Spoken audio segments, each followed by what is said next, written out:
Radhe Radhe. I hope कि आप सब अच्छे होंगे और अपने अपने काम में व्यस्त होंगे। तो आप सितंबर महीना लग जा चुका है, तो आज है 2 तारीख और माह का प्रथम मंगलवार है। तो प्रथम मंगलवार को हमारी आंगनबाड़ी बहनें सभी केंद्रों पे वजन दिवस कार्यक्रम मनाया जाता है, यानी कि सभी आंगनबाड़ी बहनें ये कार्यक्रम मनाती हैं। और तो बहुत छोटे छोटे बच्चे होते हैं, यानी कि 0 से 6 माह के बच्चे, 7 माह से 3 वर्ष के बच्चे, 3 से 6 साल के बच्चे, और साथ में अब तो गर्भवती महिलाओं का भी वजन करना बहुत जरूरी होगा, क्योंकि मोबाइल पे एएनसी चढ़ती है, गर्भवती महिला को हीमोग्लोबिन जांचें चढ़ती हैं, साथ में वजन लंबाई भी चढ़ती है। तो कहीं ना कहीं काम बढ़ गया है। आप सब देख रहे हो कि हमारी आंगनबाड़ी बहनें बाकायदा ड्रेस में हैं, क्योंकि जब भी कोई कार्यक्रम होता है, सीबी गतिविधि होती है, फंडेड कार्यक्रम होते हैं या बिना फंडेड भी होते हैं, तो देख लीजिए कितने अच्छे से बहन जी बैठी हैं और पंक्तियों से बच्चे को लाइन में खड़ा कर रखा है कि पहले सारे बच्चों को वजन करेंगे, बारी बारी वजन करेंगे, लंबाई करेंगे। वजन का आकार जो है इतना कठिन, मतलब आसान नहीं है जितना आसान आप समझो कि हाँ बच्चे को कोई ले आया, हमने वजन कर लिया। बच्चे की बाकायदा वजन करो, वजन करने के बाद उस बच्चे का नाम और आयु और वर्ष माह लिखो, फिर बच्चे का उसमें वजन चढ़ाओ।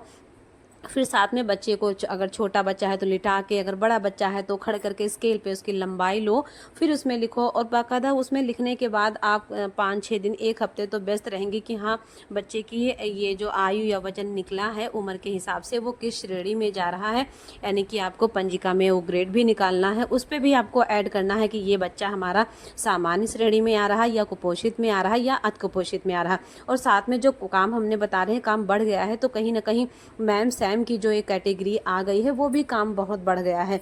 तो वजन का कार्य एक दिन में तो पूरा होने वाला ही नहीं है। कहने का मतलब 1 तारीख से लेके 15 तारीख तक वजन कंप्लीट हो पाता है। कुछ बहनों को तो लास्ट महीने में भी नहीं हो पाता है, क्योंकि वजन का कार्य बहुत कठिन होता है। छोटे छोटे बच्चे आते हैं, चिल्लाने लगते हैं, मशीनों को देखकर ही वो बहुत तेज चिल्लाने लगते हैं। ऐसा लगता है उन्हें कहीं बेचने जा रहे हैं या झोले में भरने जा रहे हैं या कहीं सुई लगवाने जा रहे हैं। तो खासकर वो जो बच्चे शौकीन होते हैं, समझदार हो जाते हैं, वो तो मशीन पे बार बार चढ़ने के लिए शौक रखते हैं कि हाँ हमें तौलो बार बार। लेकिन कुछ जो छोटे बच्चे होते हैं, जैसे उनकी दादी, मामी या चाची, मौसी लेके आती हैं, तो वो कहीं ना कहीं मशीनों को देख के डर जाते हैं। तो घंटों स्केल पे लाइनें, अपनी पैर नहीं सीधे करते हैं, पैर को मोड़ लेते हैं, बार बार वो खड़े ही नहीं होते हैं, तो बहुत कठिन होता है। मेरे भी केंद्र पे सेम यही पोजीशन होती है। और पहली बात तो ये है कि मैं सभी आंगनबाड़ी बहनों को बहुत बहुत धन्यवाद देना चाहूँगी कि बाकायदा ड्रेस में और अपने कार्य को कितने अच्छे से कर रही हैं। सभी बहनों ने अपने अपने केंद्रों पे देखिए वजन भी देखना है कि वजन कितना निकला है, साथ में सहायिका को भी सपोर्ट लिए हैं, क्योंकि बिना अगर देखा जाए कि बच्चा सीधा है कि नहीं, आप पकड़ लो, हम लिख लें और आप बच्चे को संभालो। कहीं कहीं तो महिलाएं भी साथ में लगी, देखिए ये अपने भाभी अपने बच्चे को लेके आई हैं साथ में पकड़े भी, क्योंकि बच्चे का सिर भी आंगनबाड़ी में दिन प्रतिदिन काम बहुत बढ़ता जा रहा है। कहने का मतलब वजन है, राशन है, आप पहले करो, जमीनी स्तर पे करो, फिर पंजिका पे चढ़ाओ, साथ में आप मोबाइल पे पोस्टर टेकर पे भी काम करो। कहने का मतलब इतना कठिन काम हो रहा है और सरकार मानदेय बढ़ाने का तो कुछ नाम ही नहीं ले रही है। सभी राज्यों में मानदेय 10,000 से ऊपर है, 10,000 है, 12,000 है, कहीं कहीं 14,000 है, कहीं कहीं 16,000 है, 18,000 तक भी मानदेय है। राजस्थान में 17,500 है।